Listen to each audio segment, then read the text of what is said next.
Tonight on Nova, Stone Age cave dwellers found living in the Philippine rainforest.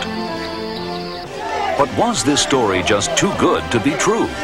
I am absolutely convinced that it was a hoax. And I'm convinced because I believe them. I don't believe the Tassai are a hoax. 20 years after their discovery, the debate rages on. Can we unlock the mystery of the Lost Tribe?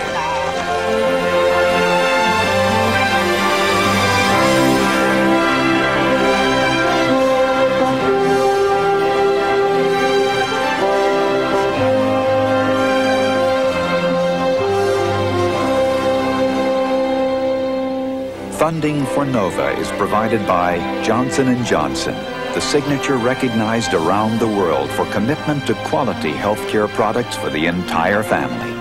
And Lockheed, America's aerospace company, supporting math, science, and engineering education for national technology leadership. Major funding for Nova is provided by the Corporation for Public Broadcasting and by the financial support of viewers like you.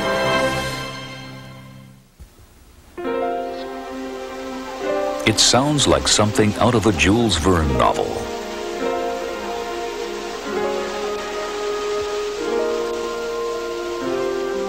That somewhere, in a remote corner of the world, a lost tribe, untouched by time, still lives in the last tiny corner of Eden left on Earth. Imagine the excitement when 20 years ago, that tribe was discovered.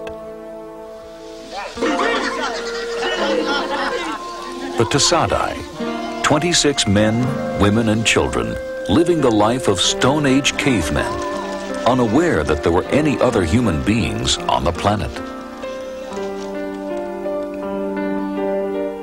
Were the Tasadai really the people that time forgot? Or do these pictures tell the story of a hoax?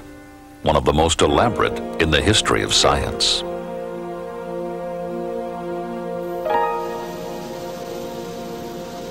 The strange story of the Tasadai begins here in the Philippines, in the rainforest of the island of Mindanao.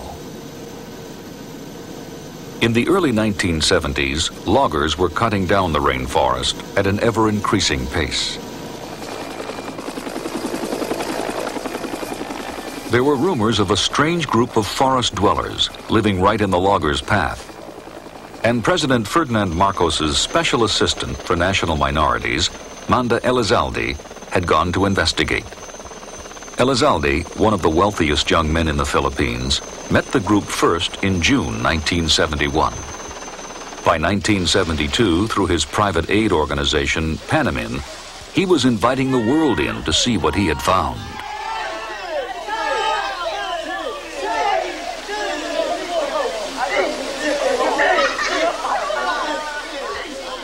The tribe called Elizalde Diwata, God.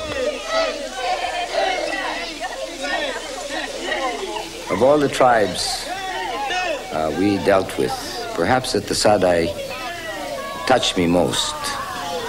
Although they never realized that we were helping them in any way. They didn't know there was a country. They didn't know there was a sea. They didn't know that their land had to be protected. The simplest things that we had with our group, for instance, like rice, they did not even know what it was or even have a name for it. The Tasadai live in caves. They make fire with a fire drill.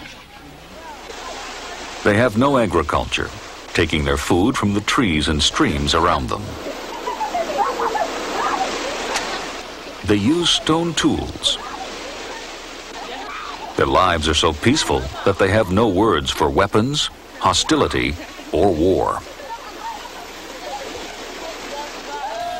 This brought to the group a certain amount of suspicion at first and then concern that we should do something more than just isolate or try to protect this area for them, that we should advise the scientific world that there are these people who seem to be very different. Elizalde had learned of the tribe through a hunter named Defal, who had discovered the Tasadai while out setting his traps one day in the 1960s. Defal brought the Tasadai knives, earrings, cloth, introduced them to new sources of food and to trapping. There was even a joke that Tasadai history could be divided into two periods, before and after Defal.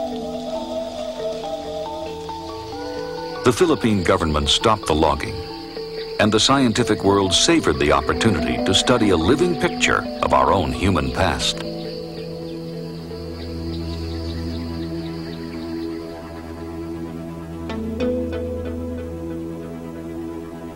For most of our history, all of the human race lived as the Tasadai seemed to.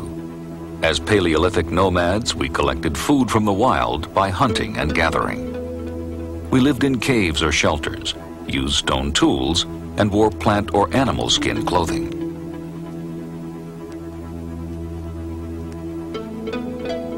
A crucial change began about 10,000 years ago in the Middle East, where we first learned to produce food instead of collecting it from the wild, by growing crops and domesticating animals. Iron tools came much later, beginning around 3000 BC. Could the Tasadai have been alone in their caves for 10,000 years? It was a tantalizing idea. These are the Kung people of southern Africa as they were in the 1960s. The Kung, like the Tasadai, and like a handful of other groups around the world, are hunter-gatherers. Because their lifestyle is so ancient, some scientists believe that hunter-gatherers may have a society and nature closer to that of our ancestors and might give us insights into our past. Were we, for instance, peaceful or aggressive? But all the hunter-gatherer groups we know of have long been in contact, however indirectly, with agriculturalists and the modern world. That's what made the Tasadai so fascinating. In their perfect isolation, they seem to present man in his pristine state. And they couldn't have come along at a better time, as anthropologist Alan Barnard explains. In the 1960s, I think the notion of the primitive hunter-gatherer was more important than it is to us today. Perhaps it stems from the hippie movement, the flower power idea, and so on. I think somehow anthropology had its own notion of flower power, which was, for us, a kind of interest in primal mankind. People thought the Tasadai were the primal people, were somehow more original, more true, purer in spirit, perhaps because they were out of contact, it was said, with other groups. The Tasadai became instant celebrities. National Geographic magazine devoted 32 pages to the Stone Age men of Mindanao, reporting that stripped of civilization, the tribe lived as equals, and that it seemed that one Tasadai man needed to work only 2 hours a day to supply enough food for his family. For their peaceful and affectionate nature, the tribe became known as the Gentle Tasadai.